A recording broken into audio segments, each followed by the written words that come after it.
ये कहानी बेहद खतरनाक है, जिसमें हवस भी है और डर भी। इस कहानी को सुनकर कुछ देर तक तो यही समझ नहीं आता कि पॉसेस्ड कौन है और पवन अपनी भाभी के साथ ऐसा कैसे कर सकता है। मेरा नाम है Mukesh Vats. Welcome to Vats podcast. की कहानी है पवन की और हेमंत की, जिनके माँ बाप इस दुनिया में नहीं थे। हालांकि वो दोनों सौतेले भाई थे, फिर भी हेमंत अपने छोटे भाई पवन का काफी ख्याल रखता था। उनके साथ ये सब तब स्टार्ट होता है जब वो शिफ्ट करते हैं एक नए घर में। पर कहानी आगे शुरू करने से पहले कुछ सवाल है। अगर कोई आपके घर में घुस आए तो आप क्या करेंगे? क्या घर छोड़ के चले जाएंगे या उसको मजबूर करेंगे अपने घर से जाने के लिए? हेमंत को काफी कम पैसों में एक बहुत बढ़िया घर मिल जाता है दिल्ली में, पर उनको ये नहीं पता था कि यही घर उनके लिए अभिशाप बन जाएगा। हेमंत की नई नई शादी हुई होती है, इसलिए वो ये घर लेता है और वो तीनों वहां शिफ्ट हो जाते हैं। स्टार्टिंग के एक दो मंथ तो वो बहुत अच्छे से रहते हैं उस घर में। 2-3 महीने बाद ही हेमंत को अपनी ऑफिस के सिलसिले में जाना पड़ता है दिल्ली से बाहर। अभी हेमंत को गए हुए 2 ही दिन हुए थे। अचानक से पवन की नींद खुलती है कुछ फुसफुसाहट से। करीब रात के 2-2:30 बज रहे होंगे। वो अपना दरवाजा खोल के बाहर देखता है तो फर्श पे बैठी होती है उसकी भाभी, और आगे कुछ सिंदूर गिरा हुआ और कुछ बालों के गुच्छे। उसे कुछ समझ नहीं आता कि ये चल क्या रहा है। वो और करीब तक जाता है और अचानक से उसकी भाभी नैन्सी पीछे हाथ करके उसको वापस जाने का इशारा करती है। पवन उसके इस रूप को देखकर बिल्कुल डर जाता है और वापस अपने कमरे में चला जाता है। पूरी रात भर वो सोचता रहता है कि ये हो क्या रहा था और वो मंत्र कौन से बड़बड़ा रही थी। अगले दिन सुबह सब कुछ नॉर्मल होता है। उसे समझ ही नहीं आता कि ये उसका वहम था या कुछ और ही चल रहा था घर पे। अगली शाम होते ही उसे फिर से क्यूरियोसिटी होने लगती है कि अब आज क्या होगा। पवन अपना डिनर करने के बाद अपनी थाली रखने जाता है किचन में। वहां वो देखता है कि हड्डियां पड़ी हुई हैं। उन तीनों में से कोई भी नॉनवेज नहीं खाता था। उसे समझ नहीं आता कि हड्डियां कहाँ से पड़ी हुई हैं। वो उनको उठाता है और डस्टबिन में डालने लगता है, बट वो अचानक से उसकी नजर पड़ती है वहां पर एक बिल्ली का सर पड़ा होता है। उसे वॉमिट आ जाती है और फटाफट बाहर चला जाता है। अब उसमें क्यूरियोसिटी भी होती है और डर भी होता है। अपने कमरे के दरवाजे की चटकनी लगाता है और सो जाता है। फिर उसकी नींद खुलती है उसी टाइम, 2 बजे, और उसी फुसफुसाहट से। पर आज एक आवाज नहीं, दो आवाज आ रही होती है। उसको लगता है शायद भाभी किसी से बात कर रही है और कोई मर्द साथ में। वो दबे पांव जैसे ही दरवाजा खोलकर बाहर जाता है तो देखता है कि उसकी भाभी फर्श पर बैठी हुई है। वही सिंदूर बिखरा है और आगे कुछ बालों के गुच्छे। वो देखने के लिए और आगे तक जाता है का गला पकड़ लेती है और बिल्कुल सटा देती है दीवार से। अब पवन करीब करीब 6 फुट का था। उसको कोई औरत इस तरह से जकड़ ले कि वो हिल भी ना पाए, और इतने में पवन बेहोश हो जाता है। और सुबह जब उसकी नींद खुलती है तो वो नैन्सी के बिस्तर पे होता है। उसकी बॉडी पे जगह जगह निशान होते हैं। उसका बदन पूरा टूट सा चुका होता है। उसे समझ नहीं आता कि ये चल क्या रहा है मेरे साथ। अब पिंटू शाम होते ही सहम सा जाता है कि अब इस रात क्या होगा। इस रात भी वही सिलसिला होता है। उसके पांव अपने आप बाहर की तरफ चल देते हैं और फिर सुबह उठता है उसी बिस्तर पर। इस बार वो हेमंत को फोन कर देता है और कहता है, भाई कुछ ना कुछ हो रहा है इस घर में, प्लीज आप आ जाओ, या तो भाभी की तबीयत खराब हो गई है, आप प्लीज आ जाओ। हेमंत अगले ही दिन दिल्ली आ जाता है और जैसे ही घर पहुंचता है तो वो उससे बात करता है कि हुआ क्या। वो कहता है, प्लीज आप कभी मत जाना।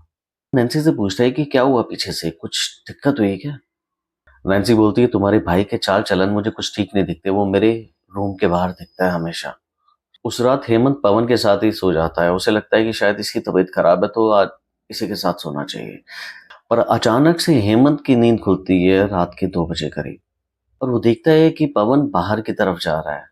उसे शक होने लगता है कि कहीं नैन्सी ठीक ही तो नहीं बोल रही थी। और जैसे ही वो रूम तक बाहर पहुंचता है, पवन नैन्सी के साथ जबरदस्ती कर रहा होता है। अब हेमंत सच में समझ जाता है कि यही बदचलान है। हेमंत जोरदार थप्पड़ मारता है पवन को और घर से बाहर निकाल देता है। और अब इस कहानी में ट्विस्ट यहीं से आता है। मैं सुबह रोज मॉर्निंग वॉक के लिए अपने पास वाले पार्क में जाया करता था। वहीं मुझे पवन बैठा हुआ दिखा। मैं 5-6 चक्कर उस पार्क के लगाता हूँ और उसके बगल वाले बेंच पे आके बैठ जाता हूँ। उसका चेहरा कुछ उदास सा और उसकी आंखों से आंसू बह रहे थे। मुझसे रहा नहीं गया और मैंने उससे पूछ लिया, भाई इसी मोहल्ले के लगते हो, हुआ क्या है? अब वो एकदम से फबक के रोने लग पड़ता है और मुझसे सारी बात कह देता है। अब मैंने कहानी का पक्ष सुना उसकी तरफ से और मुझे उस पर सिंपैथी आ गई। अब जितना मैं जानता था उसके हिसाब से मैंने उनको सलाह दी कि पास में एक मंदिर है, उसके पुजारी काफ़ी माने हुए हैं, एक बार उनके पास चले जाओ।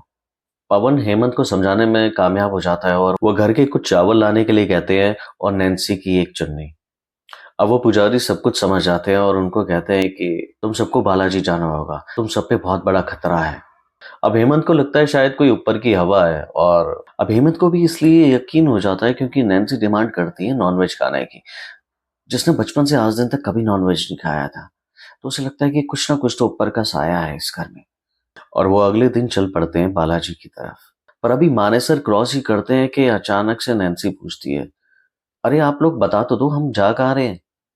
हेमंत बोलता है, कुछ नहीं, ऐसे ही घूमने जा रहे हैं राजस्थान की तरफ। अचानक से नैन्सी कार का दरवाजा खोल देती है और पूरी लटक जाती है बाहर की तरफ।